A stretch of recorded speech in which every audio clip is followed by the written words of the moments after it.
లేకపోతే భోజనం కూడా చేయరు. నువ్వు ఎలాగో ఇంటికి వెళ్ళిపోతావు కదా, అప్పుడు వాళ్ళతో పాటు కూర్చొని తిను.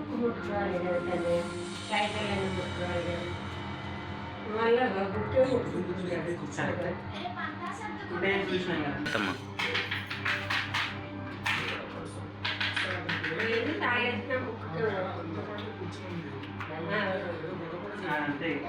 వీళ్ళు కూడా ఇటేస్తా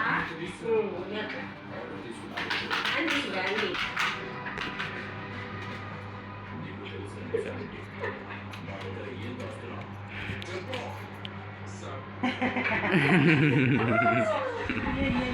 మళ్ళీ మళ్ళీ మళ్ళీ పెద్ద దూరం అవుతుంది.